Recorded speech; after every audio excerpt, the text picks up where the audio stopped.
Eu sou o primo do Alisson.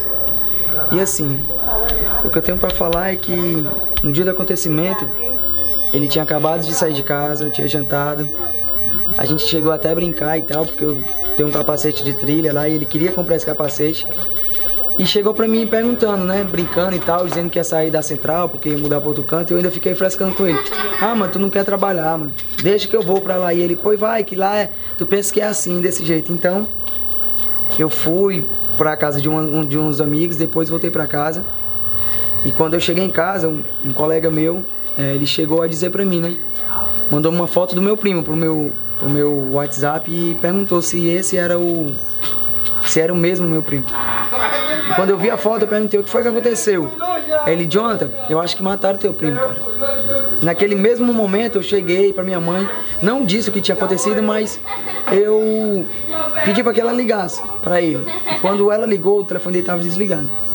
Aí foi que eu me desesperei e tal, e quando eu ia saindo de casa, um amigo dele conseguiu me trazer, e quando eu cheguei no local, ele estava deitado, já estava em óbito. E assim, a gente não sabe o que foi que aconteceu. Muitas pessoas falam que chegaram cara encapuzados e tal, que chegaram a ceifar a vida não só do meu primo, como a do Pedro, como a do Jardel, como dos demais que estavam na hora, né? E assim, o Alisson era o tipo de cara que ele já tinha sofrido muito na vida. Com 3 anos ele perdeu a mãe, há menos de 1 ano ele perdeu o pai, mas a alegria maior da vida dele tinha se tornado agora 3 meses atrás, ele se tornou pai. Ele estava construindo uma família, ele estava trabalhando, ele estava se dedicando, ele estava dando tudo de si para criar a filha dele, entende? Ele estava sendo uma pessoa assim que espetacular. Por quê? Porque ele estava mostrando ser homem. A gente pensou que ele ia ser, sei lá, teve a filha, não vai... Mas não, ele mostrou totalmente o contrário. E até quando o pai dele faleceu, eu estava viajando e minha mãe ligou, Jonathan, o pai do Alisson morreu. Eu vim de lá e naquele momento assim, a gente não tinha muito comunicação porque era ele no canto dele, eu no meu, mas a gente não brigava, mas era ele no canto dele, eu no meu. E naquele dia eu falei, Alisson, eu vou cuidar de ti, cara. E ele, Jonathan, cuida. E assim, pra mim, ter chegado ali, ter visto meu primo morto, a vida dele ter sido ceifada assim, de uma forma tão cruel, doeu muito. Minha família tá sofrendo muito, minha mãe, meu tio, toda a família, toda a população do Curió também tá sofrendo, porque ele era uma pessoa que ele era voltado à população, por ele não ter amor de mãe, porque ele não teve amor de mãe.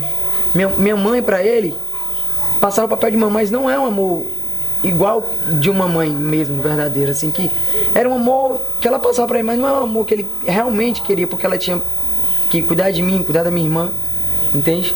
E assim, ele era uma pessoa muito alegre mesmo. Ele tentava fazer todo mundo feliz. Se a gente vê foto dele, mesmo ele estando nesse momento de assim, de não ter pai, de não ter mãe, de ter perdido um amigão dele, que era o Neto. Inclusive ele fez a tatuagem do Neto no braço. E ele vivia num momento alegre da vida dele. A gente não via o Alisson triste.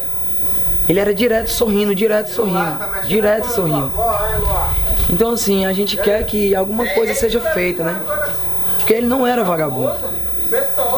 Jonathan, e assim, você é jovem, né, morador daqui, pode falar como é que você vê a polícia na comunidade, como é que é o tratamento com os jovens, cotidiano? Pois é, a gente nunca tinha visto uma coisa dessa aqui nesse bairro, nunca, até mesmo porque pouco tempo houve a passeada pela paz, todos os bairros se aliaram e tal, e tava tendo aquele momento de paz. E de uma hora para outra aconteceu uma tragédia dessa, de vários jovens ser mortos, a gente fica sem entender o que aconteceu. Porque a gente não procura achar uma explicação para ver o que foi que gerou isso, o que veio ocasionar a morte desses meninos. E a gente não acha.